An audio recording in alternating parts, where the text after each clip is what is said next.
మోహన్ రావు గారికి, central committee chairman Nageswararao గారికి, ఇక్కడ పోస్ట్ యూనిట్ కమిటీ రాంబాబు గారికి, మిగతా మానవతా కుటుంబ సభ్యులందరికీ కూడా నమస్కారాలు. మిత్రులారా, నేను కడప నుంచి ఇక్కడికి రావాలనేటప్పటికీ మాట్లాడదేం మాట్లాడతామో కానీ ఎంతో లెందీ ప్రయాణం, చాలా వ్యయప్రయాసాలు పోల్చుకొని ఇక్కడికి రావాల్సి వస్తుంది. ఇక్కడ కూడా కొన్ని విషయాలు, ముఖ్యమైన విషయాలు చెప్పకుండా వెళ్ళిపోతే అయ్యో అంత దూరం వెళ్ళి కూడా మనం సరైన విషయాలు చెప్పకుండా వచ్చినా మనకు తెలియక లేకుండా ఎక్కువ సమయం ఏం తీసుకోకుండానే కొన్ని ముఖ్యమైన విషయాలు మనం ఏ లక్ష్యం కోసం పనిచేస్తున్నారో పాటించాలి. ఒక 3-4 అంశాలు మాత్రమే మేము చెప్తాము. తర్వాత ఇక్కడ మోహన్ రావు గారు ఒక రిటైర్డ్ ఆంధ్ర బ్యాంక్ మేనేజరే కాకుండా విలువలతో కూడిన కుటుంబం నుంచి వచ్చున్నారు. ఆయన మేము ఒక 1 year ప్రెసిడెంట్ చేయండి జిల్లా అధ్యక్షుడిని కోరిన తర్వాతనే ఆయన కన్సెంట్ ఇచ్చినాకనే ఆయన అధ్యక్షుడిగా ఎంపిక చేశాం. ఆయనలో ఉండే అంటే కొన్ని సున్నాలు చెప్తున్నాం, కొంతమంది ఖర్చు పెట్టారనుకోండి నేను అన్నగానే ఆయన దాదాపు 400-500 మెంబర్స్ మీటింగ్కి, జిల్లా మీటింగ్ హాజరైతే అక్కడ దాదాపు ఒక 2 lakhs to 3 lakhs అమౌంట్ ఖర్చు అవుతుందంటే నేను చెప్పేది తక్కువ ఎక్కువ కొద్దిగా ఉంటే ఉండొచ్చునేమో, కానీ దాదాపు అరౌండ్ 3 lakhs అమౌంట్ వరకు ఖర్చు పెట్టారు. కొంత అమౌంట్ పోనీ ఏదైనా ఫ్లాగ్స్ ఏదైనా అక్షర అమౌంట్ కొంత తీసుకోండి అని నేను చెప్తే సార్ రెడ్డి గారు మేమే పెట్టుకుంటాం, మొత్తం ₹1 కూడా అవసరం లేదని ఖర్చు పెట్టుకొని వర్క్ చేస్తున్నారు. విలువలతో కూడిన వ్యక్తులు సమాజం నుంచి మనం తీసుకోవాలని ఆలోచన చేయరు. మనం మాట పడకూడదు, మనకు ఏదన్నా కొంత ఖర్చు అయినా పర్వాలేదనే కొన్ని వాల్యూస్ ఉంటాయి. మానవతలో కూడా అన్ని కోణాల నుంచి చూసి విలువలతో కూడిన వ్యక్తులకే ప్రాధాన్యత ఇవ్వడం జరుగుతుంది. అందువల్లనే రాష్ట్ర వ్యాప్తంగా 105 యూనిట్లలో కూడా చిన్న ఘర్షణ ప్రాబ్లమ్స్ లేకుండా, అంటే ఇప్పుడోకడు తల తిక్కకాట ఏదైనా చిన్న ప్రాబ్లం పెడితే దాన్ని భూతత్వంలో చూడనవసరం లేదు, కానీ మోస్ట్లీ దాదాపు ఎక్కడా కూడా స్పాట్లెస్గా అలానా ప్రెసిడెంట్ అంటే ప్రెసిడెంట్గా చేయడం, ఆ సమయం సిన్సియర్గా అది డెవలప్ చేసుకోవడం, సర్వీస్ ఇవ్వడం అన్ని చోట్ల జరిగిపోతుందంటే ఒక్కోసారి నాకైతే ఆశ్చర్యం వేస్తుంది.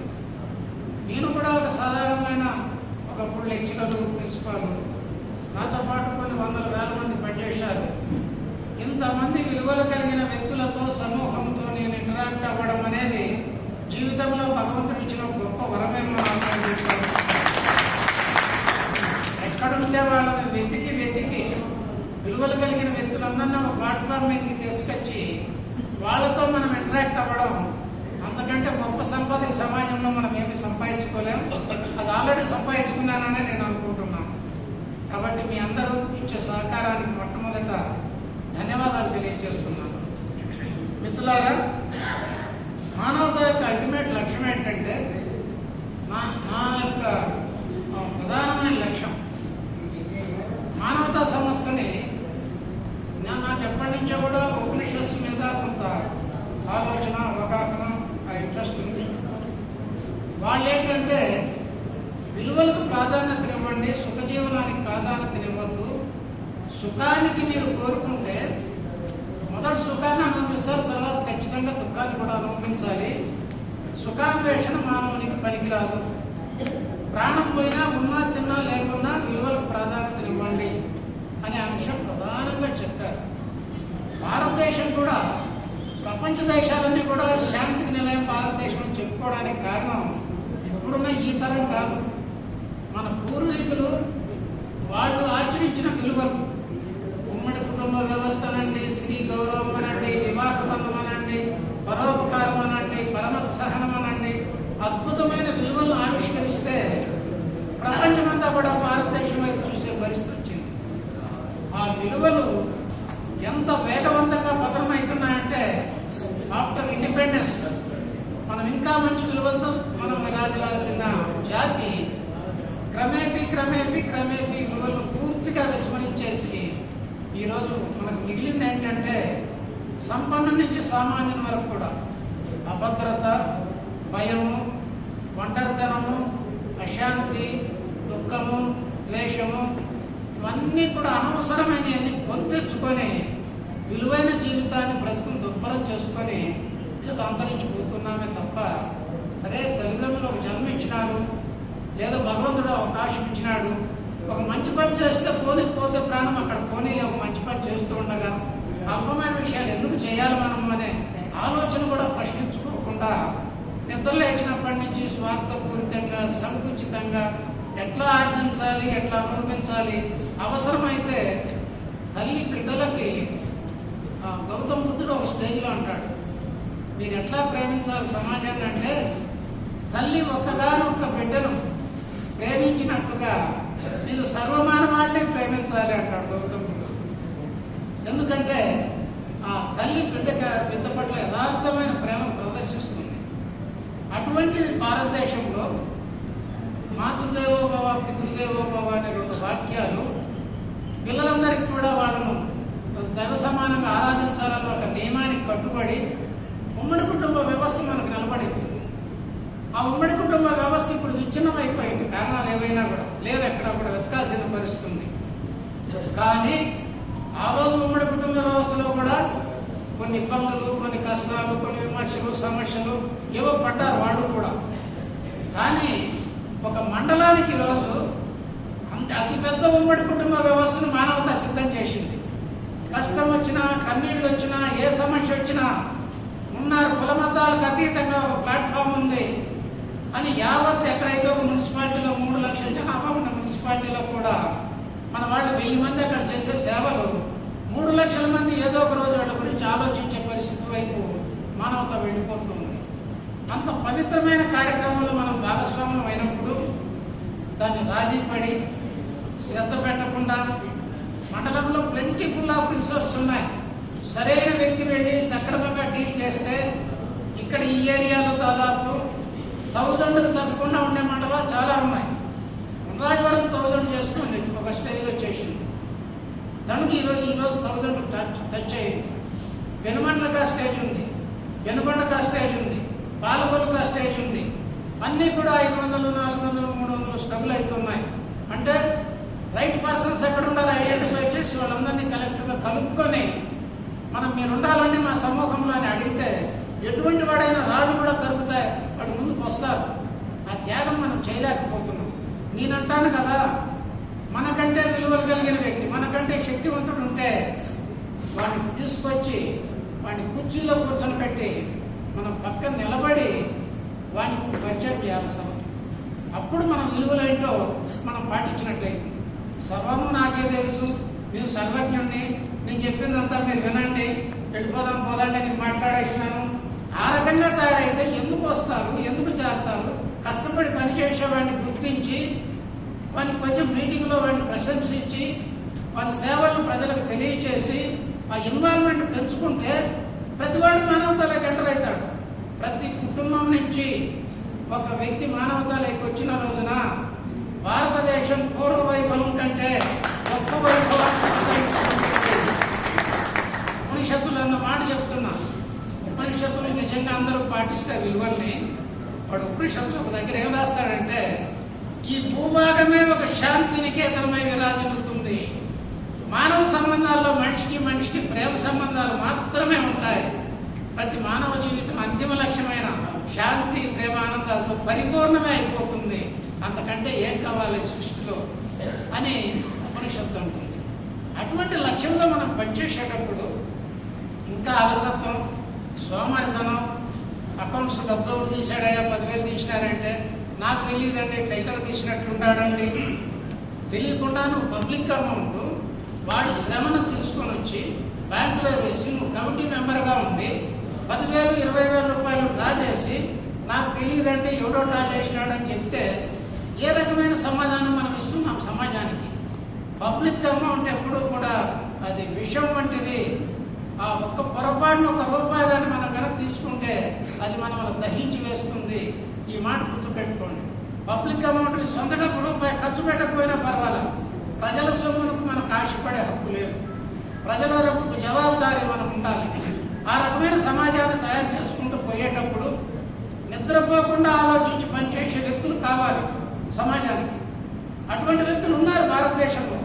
కానీ వాళ్ళను గుర్తించి ట్రాక్లోకి తీసుకుని వచ్చి ఆ సమూహాన్ని పెద్ద చేసి 10 మందికి ఆ ఫలాలను అందించాలి అని ఆశపడుతున్నాం.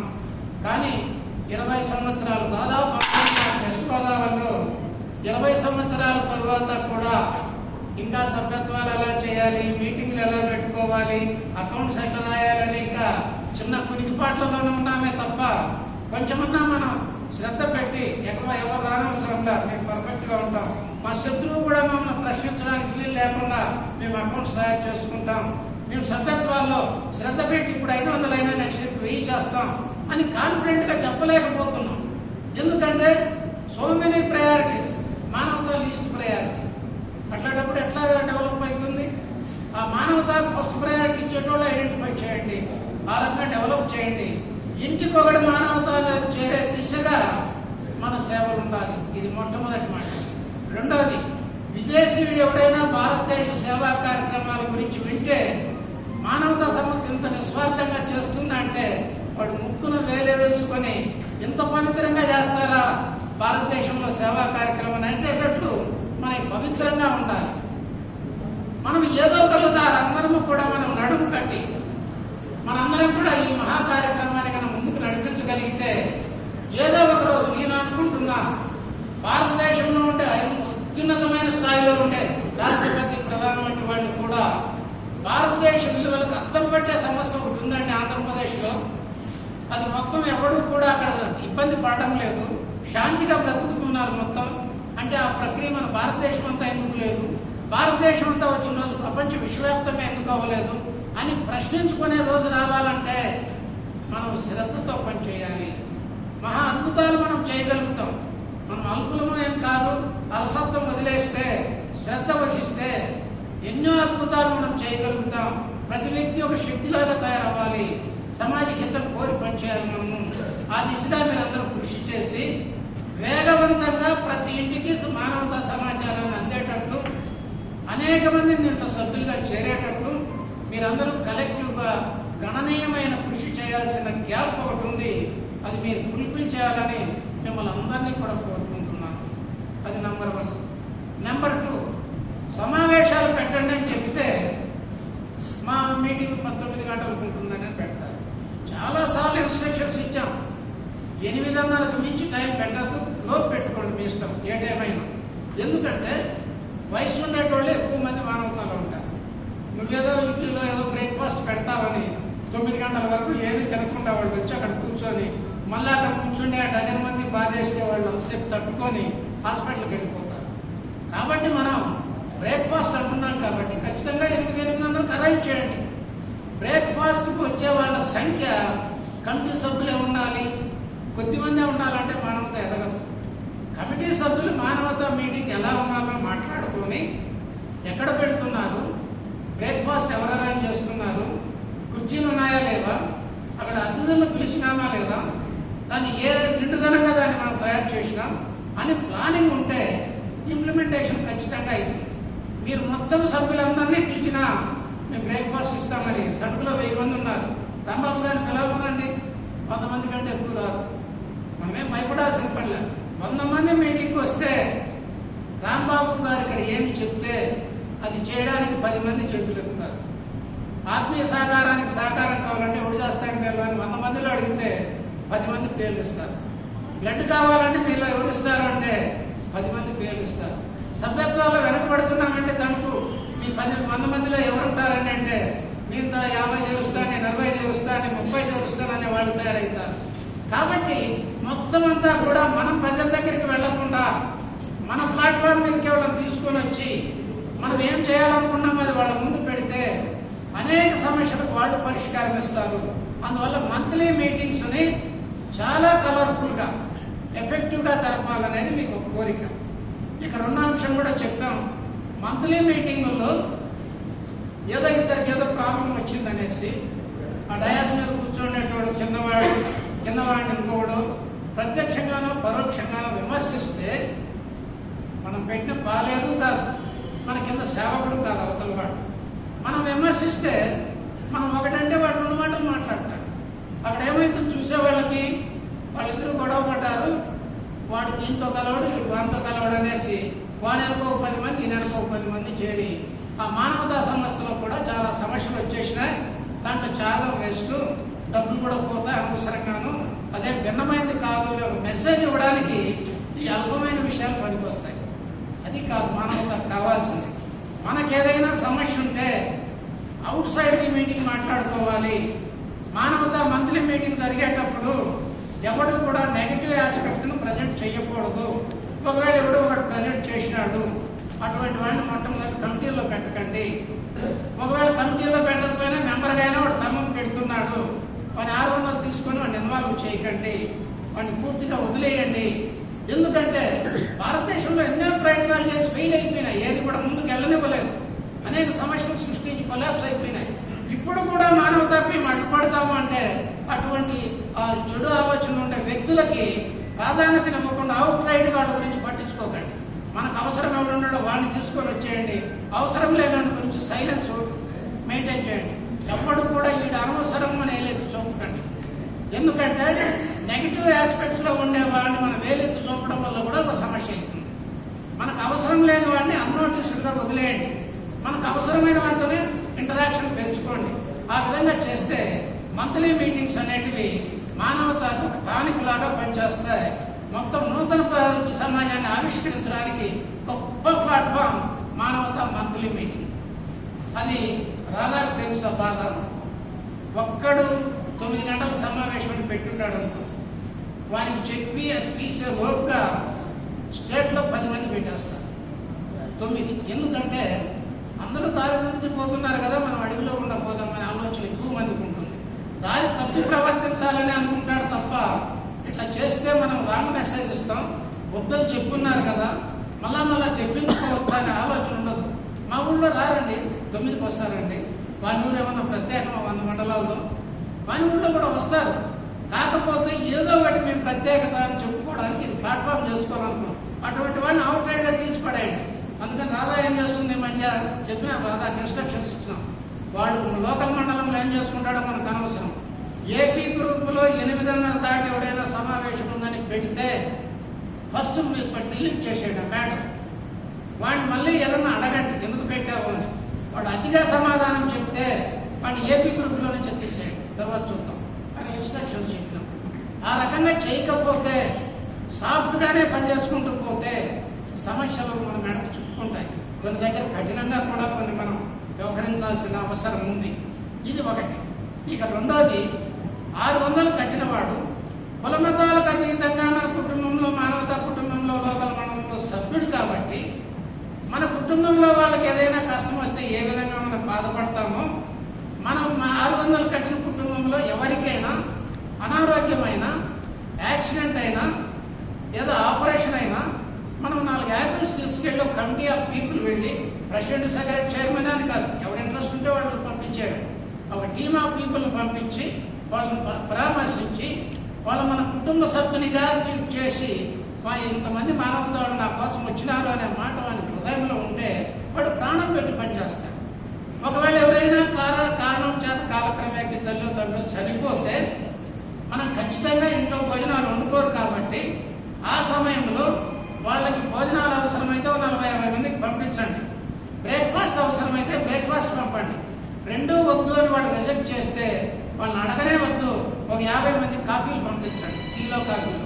ఎందుకంటే వానికి కష్టం వచ్చినప్పుడు మన ఇన్వాల్వ్మెంట్ అనేది ఎంతో కొంత అక్కడ ఉండాలి.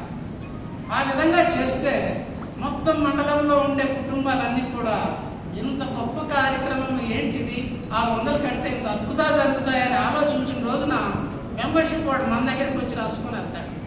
ఆ కార్యక్రమాలు చేయమంటే ఎంతమంది వచ్చారండి మీ మీటింగ్కి? లేదు సార్, ఉదయం 6 మంది వచ్చినారండి, లేట్ అయ్యేటప్పటికి 2 వెళ్ళిపోయారండి. ఏమిటి వాడు చైర్మన్ ఎందుకు పెట్టినట్లు, ఎందుకు అది నడుపుతూ ఉన్నట్లు? ప్లానింగ్ కానీ ఇంప్లిమెంటేషన్ కానీ చేయడం కానీ శ్రద్ధ లేకుండా వైఫల్యాలు ఎంతకాలం. కాబట్టి ఇంకా మనం ఆ విధంగా వెళ్లకుండా ప్రతివాడు శ్రద్ధ పెట్టి పైన 50 మెంబర్స్ మీటింగ్ అనే ఒక ఆలోచన, 50 మందిని పిలుద్దాం, 60 మందిని పిలుద్దాం, ఎవరిని పట్టుకుంటే ఎక్కువ మంది రాగలుగుతారు. కనీసం బ్రేక్ఫాస్ట్ పెడతామంటే 20-30 మందిని పిలుచుకోలేకపోతే ఇంక ఏమిటికి మనం సబ్మిట్ చేస్తున్నట్లు అంటే మనకు శ్రద్ధ లేదు, ఓకే వేరే వాడిని అకౌంట్ పెట్టి నువ్వు ఇంకో పొజిషన్లోకి వెళ్ళిపో, శ్రద్ధ లేనప్పుడు ఎందుకు కట్టుకోవడం. ఆ విధంగా మీరు ఆత్మీయ సహకారం ఒకటి, మంత్లీ మీటింగ్స్ ఒకటి, ట్రాన్స్పరెన్సీ మూడవది, ఈ రెండు సక్రమంగా చేసి మనం కలెక్ట్ చేసిన డబ్బుల విషయంలో మీరు జవాబుదారీ దేనికి ఉండమంటానంటే నేనేసే ప్రశ్న మానవత సభ్యత్వాలు ఎన్ని ఉన్నాయి మీ మండలంలో అనేది అడుగుతాను. నాకు డొనేషన్స్ విరాళాలు నాకు పెద్దగా నచ్చదు కూడా, ఎవరికి పోయి విరాళాలు అడగద్దు, వాడే చేస్తే తీసుకోమంటాను. కొంతమంది ఏమో సార్ లైఫ్ మెంబర్షిప్ 25,000 కడతాడు సార్ అంటాడు, అదేదో పెద్ద ఆనందం లాగా. దాని మీద వచ్చే వడ్డీ ఎంతో తెలుసా? సంవత్సరానికి 1,500. 103 మెంబర్షిప్ రాయించుకుంటే అంతకంటే ఎక్కువ వస్తుంది. ఎందుకు ఆ డబ్బు అంతా మనం పెట్టుకొని కాపలా కూర్చొని అది కూడా వాడేసి వాడిన డబ్బు వాడినాడని వాడు కంప్లైంట్ చేసి ఆయనకి సమస్యలు మనం నెత్తనేసుకోవాలా? ఎందుకు? పబ్లిక్ డబ్బు వాళ్ళ దగ్గర ఉంటుంది, వాడే ఇష్టపడి కడితే తీసుకోండి తప్ప నువ్వు లైఫ్ మెంబర్ నువ్వు చేరుకో, నువ్వు దానివల్ల మేలు జరుగుతుంది ఇవన్నీ వాళ్ళని ఊరికే ఒత్తి పండు చేయని అవసరం లే. వాడిని ఒక 5 మంది మెంబర్స్ని అడగండి, వాడు 25,000 కంటే చాలా ఎక్కువ మొత్తం మనకి ఇచ్చినట్లే, 50,000 ఇచ్చినట్లే. ఆ దిశగా ఆలోచించండి తప్ప డబ్బుల కోసం ఇంకా ధన వ్యామోహం మిమ్మల్ని వెంబడిస్తున్నంతసేపు మీరు డబ్బులు చేస్తారు. డబ్బు మీద వ్యామోహం పెట్టుకోకండి, అది ఇతరుల డబ్బు, అది దాని పట్ల జాగ్రత్త వహించండి. ఇక అకౌంట్స్కి సంబంధించి ఎక్కువ సమయం తీసుకోకుండా టిప్స్లో చాలా సూక్ష్మంగా ఒక 2-3 అంశాలు చెప్పి కంక్లూడ్ చేస్తాను. అకౌంట్స్కి సంబంధించి లాస్ట్ సబ్మిషన్లో జరిగేటప్పుడు మనం ఆగస్టులో పూర్తి చేసి సబ్మిట్ చేయాలనే ఆలోచనతో మేము పనిచేసాం. యథారేశ్వర రెడ్డి ఇక్కడికి వచ్చినాడు అనుకుంటున్నాను, వచ్చినాడు. అక్కడ ఆగస్టులో పూర్తి చేస్తామంటే అన్ని మండలాల సమాచారం అక్కడ పెట్టుకున్నాక ఆడిటర్ క్లర్క్ వచ్చి లేదంటే ఆగస్టు 31 కాదండి సెప్టెంబర్ టైం ఉంది నాకు తెలుసు, మీరు ఆగండి తొందరపడద్దు అని చెప్తే అన్ని పెండింగ్ ఉండిపోయినాయి. సెప్టెంబర్లో పూర్తి చేస్తారని అడిగితే సెప్టెంబర్ 12వ తారీఖు వరకు అతను హైదరాబాద్. సెప్టెంబర్ 12 వచ్చినాక పర్సనల్ పనులు ఉన్నాయని మళ్ళా సెప్టెంబర్ 18-20 తారీఖుల వరకు ఆగిపోయాడు. లాస్ట్ 10 days ఉండేటప్పుడు మొదలు పెట్టారు. ఒకటి దానికి వివరం ఉండదు, ఖర్చుకు జవాబుదారీతనం ఉండదు, బ్యాంక్ స్టేట్మెంట్ కూడా ఎవడో తీసుకొని వచ్చిన్నాడు, ఒకటి స్టేట్మెంట్ సబ్మిట్ చేసి ఉన్నాడు, అనేక లోపాలు ఉంటాయి. లాస్ట్ మినిట్లో బలాంది లేదంటే బలాంది లేదు, వాటిని వాళ్ళని అడిగితే వాళ్ళ నుంచి సరైన సమాధానాలు కొన్ని చోట్ల లేకపోవడం. ఈ విధంగా చేస్తే మనకు సెంటర్ దాని సీరియస్నెస్ బయటపడింది. అప్పుడు ఏంటంటే లాస్ట్ 10 daysలో 30వ తారీఖు మనం సబ్మిట్ అవ్వలేదు అంటే మానవత 8EC మీరు వాడుకోవద్దు, క్యాన్సిల్ చేస్తున్నామని గవర్నమెంట్ అంటుంది. 8EC మనకుంది, మన డిపాజిట్ల మీద వడ్డీకి ట్యాక్స్ కట్టకుండా 12A మనకుంది. కార్పొరేట్ ఫండ్ మనం తీసుకోవడానికి మా ఎలిజిబిలిటీ మానవతకి ఇచ్చున్నారు. కార్పొరేట్ ఫండ్ ఎలిజిబిలిటీ ఇవ్వడం వల్ల ఒక కంపెనీ వాళ్ళు ₹1 కోటి ఇచ్చారు మనకు, ఇంకొక కంపెనీ వాళ్ళు 20 లక్షలు ఇచ్చారు. ఇప్పటికే ₹1,20,00,000 మన కార్పొరేట్ అమౌంట్ వచ్చింది. ఇంకా 2-3 కోట్లు ఎంతో ప్రయత్నం చేస్తున్నారు. అది వచ్చిన రోజున మనం చేసే కలెక్షన్స్ కంటే కూడా ఎక్కువ మొత్తం బయట నుంచి ఇతరుల నుంచి వచ్చే అవకాశాలు ఉన్నాయి. వాటన్నిటికీ వాళ్ళు అడిగే పేపర్ ఏంటంటే మీకు 80C ఎగ్జామ్షన్ ఉందా, కార్పొరేట్ ఫండ్ పర్మిషన్ ఉందా, మీ పేపర్లన్నీ కరెక్ట్గా ఉన్నాయా, అకౌంట్స్ ఆడిట్ అవుతున్నాయా, ఆడిట్ సర్టిఫికెట్స్ మాకు సబ్మిట్ చేయండి, ఇవన్నీ అడుగుతాం. ఏ ఒక్కటి లోపం ఉన్నా కార్పొరేట్ ఫండ్ ₹1 రాదు, పోగొట్టుకుంటాం. మానవతకి 80C లేదు అంటే సంస్థ ప్రధానమైన మైనస్ అయిపోతుంది, సంస్థ వెనక్కి వెళ్ళిపోతుంది. అది పోకూడదని పోరాడితే భీమవరంలో పనిచేస్తారనుకున్న శంకరు 27 నైట్లు, ఇప్పుడు 28 నైట్ల వరకు 12 వరకు పనిచేసి లాస్ట్ 5-6 మండలాలు సబ్మిట్ చేయాల్సిన టైంలో నాకు పేపర్ వచ్చేసిందండి, నేను బయట కదలేదు, నేను హాస్పిటల్ అయ్యే పరిస్థితి నాదని అతను కనీసం ఫోన్ ఎత్తేదానికి కూడా ఓపిక లేక అతను ఆగిపోయాడు. ఒకటి ఆధారం ఏం దొరికిందంటే అనుకోకుండా కేదారేశ్వర రెడ్డి ఒకసారి నిలబడవారు. అతను రిటైర్డ్ హెడ్ మాస్టర్, అతను పనిచేసాడు రాజమండ్రిలో. అతను లోకల్గా చెప్పింది సిన్సియర్గా అమలు చేసేవాడు. నువ్వు ఈరోజు 1 గంటప్పుడు భోజనానికి వెళ్ళదు, వాడిని కూర్చొని పని చేయంటే వెళ్ళదు సార్ పని చేస్తానని చెప్పి చేసేవాడు. తారీఖు 5-6 మండలాలు పెండింగ్ ఉంటే ఆడిటర్ గుమ్మస్తాయని చెప్పడానికి సిద్ధంగా ఉన్నాడంటే మానవతో ఎవరు రాలేదండి, నేనేం చేయను, 5-6 మండలాలు ఆగి నేను అందువల్ల సబ్మిట్ చేయలేదని వాడు సింపుల్ గా చెప్పడానికి సిద్ధమైనాడు.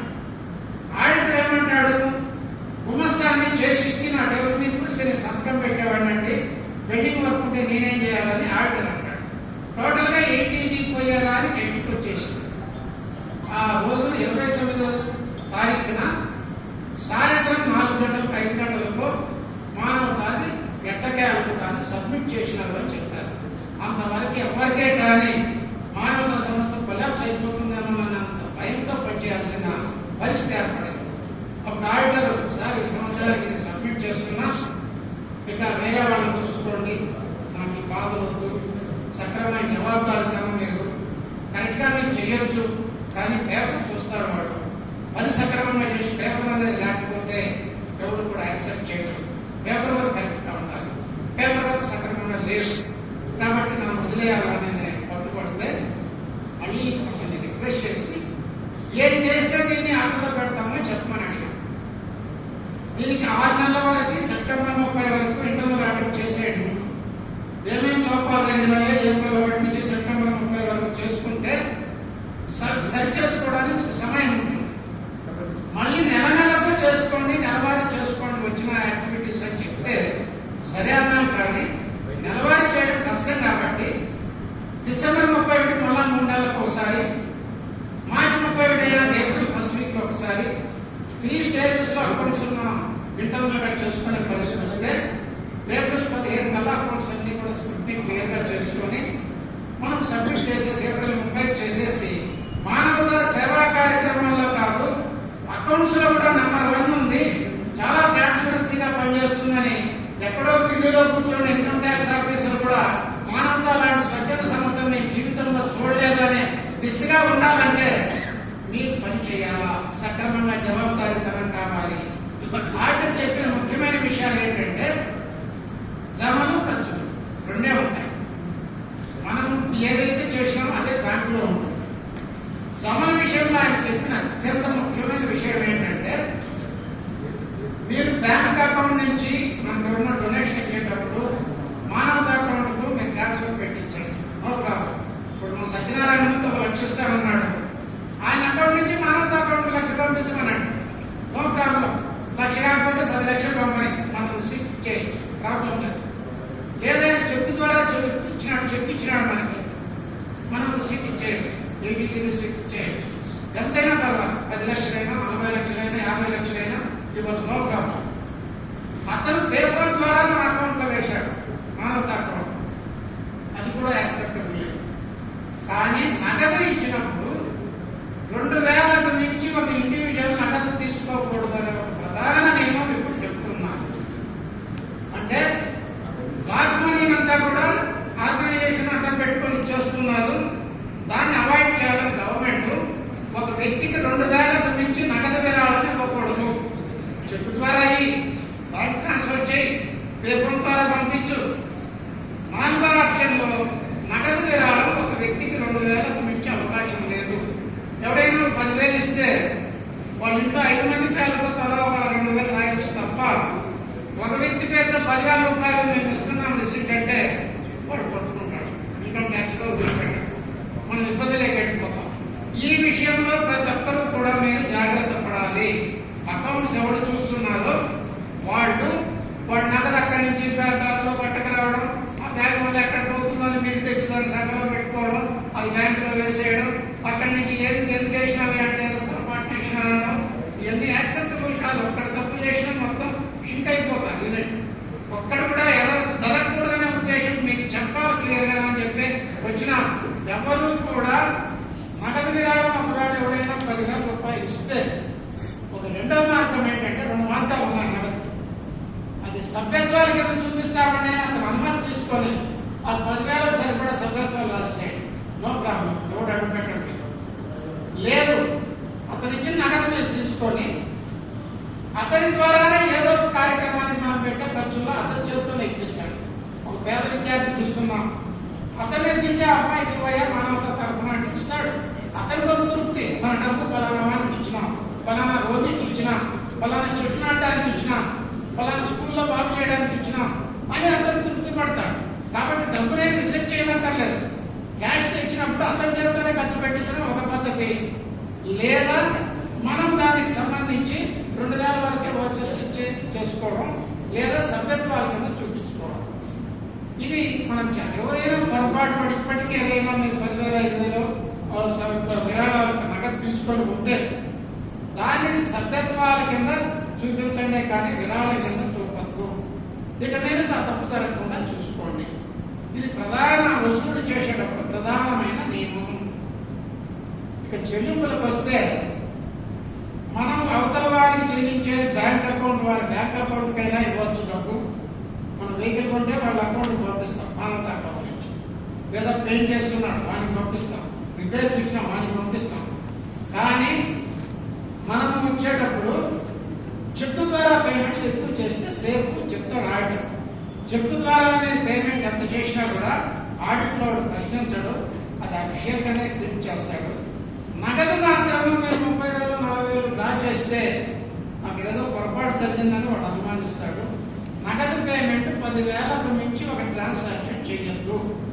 మీరు పేమెంట్ ఎవరికైనా చేయాల్సి వస్తే వానికి బ్యాంక్ అకౌంట్ లేదు, చెక్ అంటే వాడు తెలియదు, వానికి ఇచ్చేయాలి వెంటనే వాడు లేవరు. కాబట్టి వానికి 10,000 రూపాయల వరకు చెక్ ఇచ్చేయండి.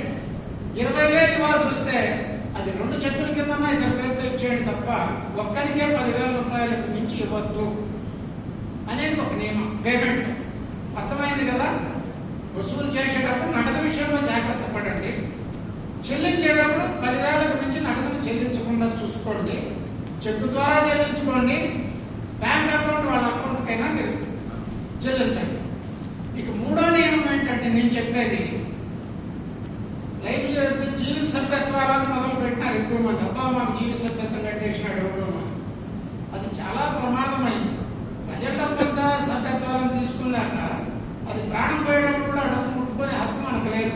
వారికి మనం జీవితాంతం కాపలా ఉంటామని బాధ్యత తీసుకుంటున్నాం. ఆ డబ్బులు ఇతరాలకు వాడితే ఎవడన్నా వచ్చి తీసుకుని వాడు జవాబు చెప్పాల్సి వస్తుంది. అందువల్ల సాధ్యమైనంత వరకు లైఫ్ సభ్యత్వాలు ఇవన్నీ కూడా మాట్లాడి వాళ్ళ డబ్బులన్నీ తీసుకువేసుకుంటే ఇబ్బందులు పడతాం. కాబట్టి డొనేషన్ కింద తీసుకుంటారా లైఫ్ సభ్యత్వం లేదేం లేదంటే వాడు ఇస్తాడు, ఎక్కడికి పోవడం. కాబట్టి మీరు ఆ కండిషనల్ డిపాజిట్స్ ని తీసుకోవద్దు. రెండోది మీరు సభ్యత్వాలు బ్యాంకులో వేసుకోమన్నారంటే మన వాళ్ళకి అద్దెలు ఉంటాయి. లైఫ్ సభ్యత్వం అది కూడా జీవిత సభ్యత్వమే కదండి. కాబట్టి అది నగదు తీసుకున్నామంటే 25,000 అంటే దాన్ని యాక్సెప్ట్ చేయడు. 2,000 నుంచి ఆ లిమిట్ మనం క్రాస్ చేయడానికి లేదు. ఏ పేరు పెట్టినా అక్కడ మీరు జాగ్రత్త పడండి. మనకు ఓపెనింగ్ బ్యాలెన్స్ మైనస్ ఖర్చులు, క్లోజింగ్ బ్యాలెన్స్ ఎంత వచ్చింది, వసూళ్ళు ఎంత అయినా ట్యాలీ అయ్యేటట్లు మనకి చూసుకోవాలి జాగ్రత్తగా. దీనికి సంబంధించి 2-3 ముఖ్యమైన అంశాలు చెప్పి కంక్లూడ్ చేస్తాం. ఈ మధ్యకాలంలో కన్వీనర్స్ అని పెట్టాం. కోళ్ళకొబ్బరికాయ గారి మండలాలు అప్పచెప్పాం. ఒకటేమో చెప్పామంటే రాధా పుష్పావతి, ఆమె వైజాగ్ శ్రీకాకుళం ఆ ఏరియా యూనిట్స్ చూస్తుంది. ఇక్కడ కూడా ఒక 5 యూనిట్లు అప్పచెప్పినాం, అవి చూస్తున్నాం. రామలక్ష్మి నాకు కొలీగ్, కలిసి పనిచేశాం. రామలక్ష్మి నా మాట అంటే నాకు గౌరవం, అత్యంత గౌరవం. ఆమె మామూలుగా మోకాడు నొప్పులు, దిగలేదు ఎక్కలేదు, కొన్ని సమస్యలు ఉన్నప్పటికీ రెడ్డిగా చెప్పినా ఏమైతే రైతులు చేసేస్తామనే యాక్టివ్లో ఆమెకు 4 మండలాలు అప్పచెప్పాం. అద్భుతంగా పనిచేస్తుంది రామలక్ష్మి. తర్వాత జానగ్రామరాజు సీనియర్, ఆయన చెప్పిన మండలాల్లో అప్లై చేస్తారు. ఆ సీరియస్నెస్ మెయింటైన్ చేసి ఇక మీద చేయకపోతే ఇబ్బందులు పడతాం. ఆ మానవతా డబ్బే కదా, ఏమవుతుంది మనకంటే ఏమైతే 80 పోతుంది. 80 పోయే ప్రయత్నం కూడా చేయకండి. అక్కడ జానగ్రామరాజుతో పాటు అక్కడ హరికుమార్ రాజు ఉన్నాడు, మోహన్ రావు ఉన్నాడు. ఆ ఏరియా అవసరమైతే వాళ్ళు కూడా వినియోగించుకోండి. అకౌంట్స్ విషయంలో వాళ్ళకు కూడా కొంచెం బాధ్యత అప్పచెప్పండి. ఇమ్మీడియట్ గా రేపు కావాలి బ్యాంక్ పేపర్ అంటే ఆ రోజు ఖచ్చితంగా బ్యాంక్ నుంచి పేపర్ తీసుకొని మన వాడు వచ్చేటట్టు ఉండాలి. ఒకవేళ ఈ రోజు ఆడిట్ జరుగుతుంది, అర్ధరాత్రి అప్పుడు వాడు అడిగినాడు ఫోన్ చేసి మనది గ్యాప్ ఉందంటే అర్ధరాత్రి వెహికల్ వేసుకొని పోయి మనకి సంజాయిషి చెప్పేటట్లు మనం ఉండాలి. ఎందుకంటే ప్రజల డబ్బు మనం జవాబుదారీ కాబట్టి ఆషామాషిగా తీసుకొని ఏదో బుద్ధి పుట్టినప్పుడల్లా రాజేసుకొని రావడం. నన్ను ఎవడు అడుగుతాడండి, నేను చైర్మన్ అండి, ప్రెసిడెంట్ సంబంధం లేదండి అని అంటే వాడు ఏం చేస్తున్నాడో మొత్తం సంవత్సరం కొలాప్స్ చేస్తాడు. ఎప్పుడు అడిగినా కూడా అక్క 150 మంది చేరినారంటే ఒకటి చేరడం లేదని చెప్తాడు. ఈ ముఖానికి సరిగ్గా ఏడిస్తే కదా చేరడానికి. ఈ పొరపాట్లు చేస్తే అవి జరుగుతూ ఉంటాయి. ఈ పొరపాట్లు జరగకుండా ఖచ్చితమైన బాధ్యత ఉంటే ప్రతి వాడు విశ్వసించి డబ్బులు ఇస్తాడు. విశ్వాసం వల్లే జరుగుతాయి ఇవన్నీ కూడా. విశ్వాసం లేనప్పుడు ఎలా జరుగుతాయి? అబద్ధం ఉంటే ఎందుకు ఇస్తాడు డబ్బులు? మనకి ఎక్కువ ఇవ్వడం. వాడు ఖచ్చితంగా 100% విశ్వసిస్తేనే డబ్బులు బయటకు ఇస్తాడు. కాబట్టి ఆ జవాబుదారీతనం నుంచి మనం తప్పించుకునే విధానం లేకుండా మొన్న ఒక సమస్య వస్తే ఆడిటర్ దగ్గర క్లారిఫికేషన్ వచ్చింది.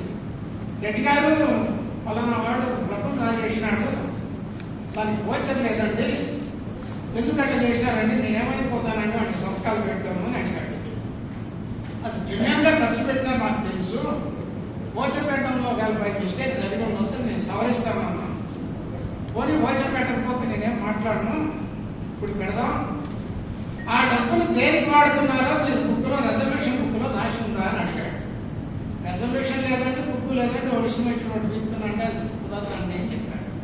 అంటే మనకు మోహన్ రావు గారి బుక్స్ కూడా తయారు చేసి తెచ్చిస్తున్నాడు.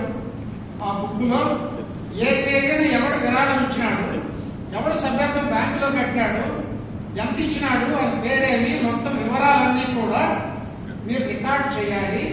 ఆ రికార్డు కింద ఆ సంవత్సరం ప్రెసిడెంట్ సెక్రటరీ సంతకాలు పెట్టాలి.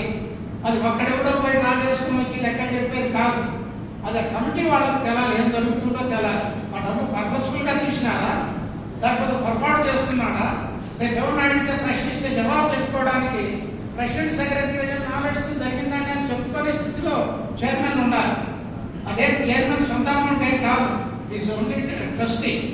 కాబట్టి రెజల్యూషన్ ప్రతి విషయానికి, ప్రతి రూపాయి ఖర్చుకి, ప్రతి రూపాయి జమకి ఎందుకు వచ్చిందో, ఎందుకు ఖర్చు పెట్టినామో వివరాలు రాసుకొని ఎప్పటికప్పుడు అధ్యక్ష, కార్యదర్శి, ట్రెజరర్తో ఆ బుక్ లో సంతకాలు పెట్టిస్తే అది రెజల్యూషన్ బుక్ అవుతుంది. ఒకవేళ గోచర్లు ఏవైనా పెట్టుకోకుండా పొరపాటు జరిగింటే గమ్ని రాంబాబు గారు, మోహన్ రావు గారు, నాగేశ్వరరావు గారు, ఇక్కడ ఉన్న సీనియర్స్ ఎవరికైతే అకౌంట్స్ తో అనుభవం ఉందో వాళ్ళు పావు గంటలో మీకు ఆ గోచర్స్ అన్ని కూడా తయారు చేయించి పెడతారు. కొన్ని బిల్స్ కానీ గోచర్స్ కానీ ఎప్పటికప్పుడు తీసుకునే ప్రయత్నమే చేయండి. లాస్ట్ లో అన్ని రాయడం పెద్ద సరైన పద్ధతి కాదు. ఏదైనా వస్తువులు కొన్నప్పుడు వాటికి సంబంధించిన బిల్స్ కూడా తీసుకోండి. కొంతమంది బిల్స్ ఇస్తారు.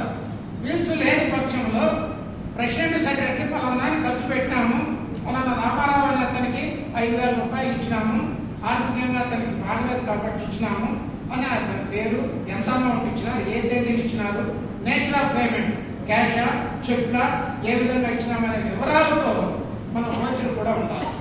ఇక చివరి ఐటమ్, మనకు జమలు వచ్చిన దానికి ఏటీజీ అందరి దగ్గర బుక్స్ ఉండవు, పెట్టం. ఏటీజీ ఎట్లంటే అట్లా వాడితే ఇబ్బందులు పడతామని అది ఎక్కడో జిల్లాలో 2-3 చోట్లే ఉంటుంది ఏటీజీ రిసిప్ట్ బుక్.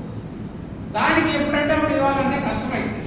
వాళ్ళకి ఇచ్చిన విరాళాలు ఇచ్చిన వాళ్ళకి ఒక ఆధారం కావాలి కాబట్టి లోకల్ రిసిప్ట్ ఒకటి పెట్టుకొని వాళ్ళకి ఎంతైతే ఇచ్చినారో, చెక్ ఇచ్చినారా లేకపోతే నగదు ఇచ్చినారా, ఎంత ఇచ్చినారు, ఎందుకు ఇచ్చినారు, ఆ రిసిప్ట్ మనం ఇచ్చేసి వాళ్ళకి మార్చిలో మనం ఎన్నైతే మన మండలంలో ఉన్నాయో అవన్నీ కూడా వాళ్ళకి ఏటీజీ ఉన్నాయి కాబట్టి వాళ్ళకి చెప్తే వాళ్ళన్నీ కూడా ఏటీజీ రిసిప్ట్స్ అన్నీ కూడా రాసిస్తారు. వాళ్ళ యొక్క ఆధార్ నెంబర్లు కూడా మీరు తీసుకోవాలి. ఎందుకు అడుగుతాడంటే 50,000 విరాళం ఇచ్చినాడు మానవతా కానీ ఉంటే అతని ఆధార్ నెంబర్ ఇమ్మంటాడు. ఎందుకు అడుగుతాడు తెలుసా? 50,000 రూపాయలు మనకు ఆధార్ నెంబర్లో వాడి అకౌంట్స్ లో 50,000 రూపాయలు ఖర్చు చూపించినాడా లేదా అని చెక్ చేసుకోవడానికి అడుగుతాడు. అందుకని మనం ఆషామాషిగా మానవతాకి ఇచ్చేసి మన సొంతంగా ఖర్చులో చూపించకపోతే కూడా సమస్య అవుతుంది. అందువల్ల ట్రాన్స్పరెన్సీ కోసం అడుగుతాడు. కాబట్టి జాగ్రత్తగా అకౌంట్స్ విషయంలో కొన్ని డొనేషన్స్ రాకపోతే నష్టమేం లేదు. వచ్చిన డబ్బులు కూడా సభ్యత్వాల పేరుతో మీరు వసూలు చేసేది సేవా కార్యక్రమాలు కాబట్టి మీరు అరకొర ఖర్చు పెట్టారని డిపాజిట్ చేసుకోవడం కాదు. అది మాస్త పాలసీ కాదు. ఆర్గనైజేషన్ లో వచ్చిన దాన్ని మీరు టోటల్ గా ఖర్చు పెట్టేయాలని చెప్తున్నాడు. ఇప్పుడు డిపాజిట్ రైతు అంటున్నాడు. కాబట్టి మీకు ఏదైనా 10%, 5%, 20% ఆగితే లాస్ట్ లో చూడొచ్చు. కానీ చాలా వరకు ఇక్కడి నుంచి మానవతా మండలాల వాళ్ళందరూ కూడా సభ్యత్వాల రూపంలో వసూలు చేసిన, సపోజ్ గండిరామరావు గారు 6 లక్షల రూపాయలు వసూలు చేశారు ఈ సంవత్సరం సభ్యత్వాల రూపంలో. దాదాపు 5,50,000 రూపాయలు ఏదో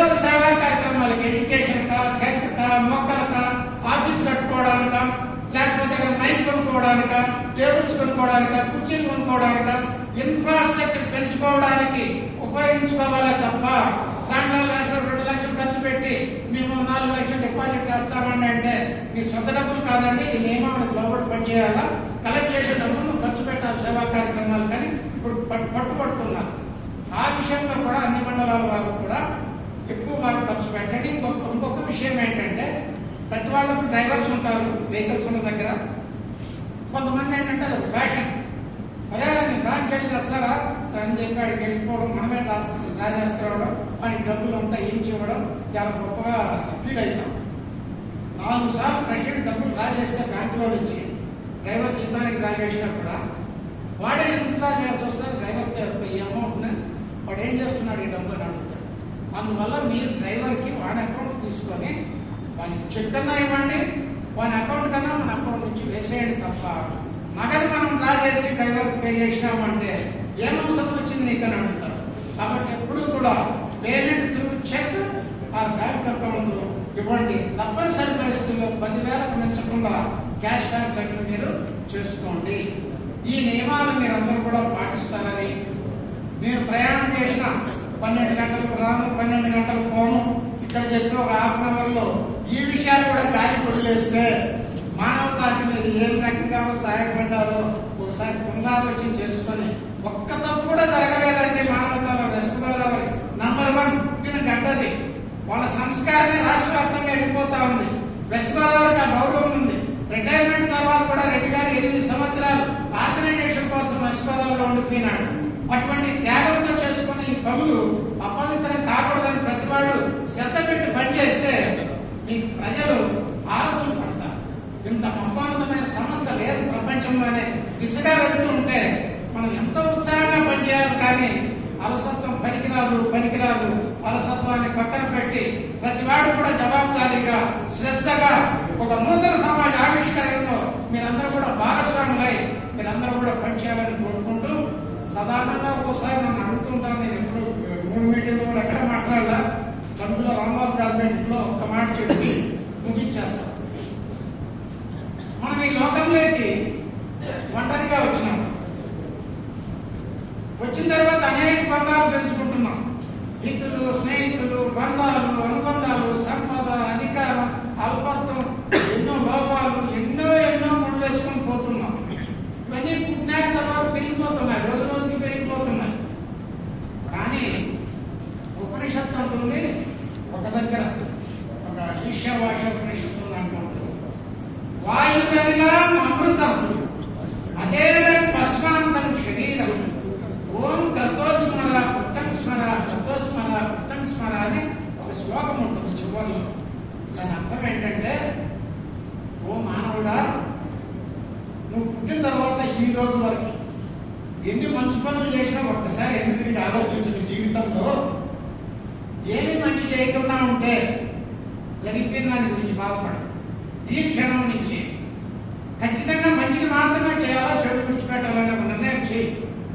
ఎందుకు చేయమంటున్నామంటే, నీ దేహంలో ఉండే ప్రాణం శాశ్వతమని నువ్వు అనుకుంటున్నావు. గొప్ప వాళ్ళు కాలగర్భంలో మట్టిలో కలిసిపోయి ఉన్నారు. ప్రాణం దేహం నుంచి విడిచిన మరుక్షణం ఈ దేహం కాలి బూడిదై మట్టిలో కలిసిపోతుంది. ఇది ఎవరికో సంబంధించింది కాదు, ప్రతి ఒక్కరికి సంబంధించిన సమస్య ఇది. మనం ఏమనుకుంటున్నాం, యాక్సిడెంట్ జరిగిందంటే అక్కడ కరవల దగ్గర ఎంత జరిగిందంటే, వాడు మోటార్ సైకిల్ స్పీడ్గా పోయినాడంటే యాక్సిడెంట్ అయింది. ఓహో, నేను చాలా స్లోగా పోతా, లేదంటే ఇక్కడి నుంచి స్లోగా పోతా అంటే ముందు ఎలా జరిపినాడని ప్రశ్నించి నేను ఎలా తప్పించుకోగలుగుతానని ఆలోచిస్తాడు మొట్టమొదట. కానీ ఎన్నిసార్లు మనం అన్నాన్ని చేయించినా అంతిమంగా మృత్యువు చేస్తున్న సత్యాన్ని మర్చిపోకుండా మనం జీవితంలో అన్నింటిని గుర్తు చేసుకుంటే మన జీవితంలో వేసే ప్రతి అడుగు కూడా ఉత్తమంగా సాగిపోతుంది. అనుమానం అవసరంలా. ఈ జీవితం శాశ్వతం కాదు, సంపద సర్వం కాదు, దేహము నిత్యం కాదు, ఇవన్నీ కూడా మధ్యలో కాలంలో తెగిపోతాయి అనే ఒక సత్యాన్ని మానవుడు గుర్తుపెట్టుకొని వారి గుర్తులో వారి నిబద్ధతతో పనిచేస్తే వారి జీవితం మహోన్నతమే అయిపోతుంది. ఆ విధంగా ప్రతివాడు ఆలోచించాలే తప్ప మరి ఎందుకు ఆలోచించడంలో రోజు ఎన్నో చూస్తున్నారు, ఏంటి సమస్య అంటే ఉపనిషత్తులో ఒక దగ్గర అంటాడు, మానవుడు సమీప కాలాన్ని చూస్తున్నాడండి, అదే సమస్య. ఇప్పుడు మీటింగ్ జరుగుతుంది, రాంబాబు గారు టిఫిన్ పెడతారు, సరే చేస్తాం, ఏం చేయాలి? ఇంటికి పోవాలి, చెట్లకు నీళ్లు పోయాలి, లేకపోతే పక్కన ఇంటితో తగ్గు పెట్టుకోవాలి, లేకపోతే భార్య కట్టం తెమ్మని వేధించాలి, ఏదో ఒక లక్ష్యంతో వెళ్ళిపోతాడు.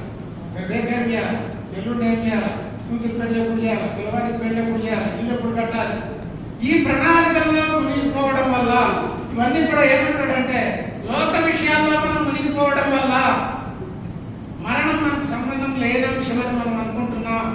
ఈ లోక విషయాల్లో ఉంటే ఆ భ్రమలో పడిపోతాం. మీరు కాలంలో సమీప కాలాన్ని చూడకుండా సుదూర కాలాన్ని చూడండి. తణుకులో ఈ రోజు వచ్చిన మీటింగ్ పెట్టుకున్నాం, ఇక్కడ డేట్ ఒకటి వేయమన్నాం రాంబాబు, లేదంటే మా రాధా నేనేస్తానంటే మా అన్న ఇక్కడ బాగా వేస్తానంట, ఆమె వేయమన్నాం.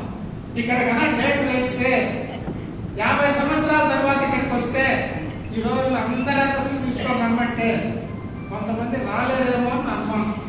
కానీ ఎందుకంటే అట్లాంటివి అనుకోవడం, మేము ఉవ్వలు తింటున్నాం, పరిగెత్తున్నాం, గడ్డి తింటున్నాం కాబట్టి మేము 100 సంవత్సరాలు బతుకుతాం, ఎందుకంటే అట్లాంటి అనుకోవడం అంటే ఇక్కడ డేట్ ని 100 సంవత్సరాల తర్వాత ఎవడైనా ఇక్కడికి వస్తే ఇక్కడ ఉన్న వాళ్ళలో ఒక్కడు కూడా మచ్చు కూడా మిగలకుండా మట్టిలో కలిసిపోయారు. సాక్ష్యం చెప్పేదానికి కూడా ఎవరు ఉన్నారు. ఇది సత్యం, ఇది వాస్తవం. ఇది మనకు తెలిసిన రోజున మన జీవిత గమనం మారిపోతుంది, గమ్యాన్ని చేరుకుంటాం. కాబట్టి ప్రతివాడు జీవితం శాశ్వతమని అల్పమైన విషయాల్లో చిక్కుకోకుండా అశాశ్వతమైన జీవితానికి ఈ నారాటాలు, పోరాటాలు, సంఘర్షణలు అవసరమా అని ప్రశ్నించుకొని ఈ రోజు నుంచి ఉత్తమ జీవితానికి బాటలు వేసుకొని జీవితాలను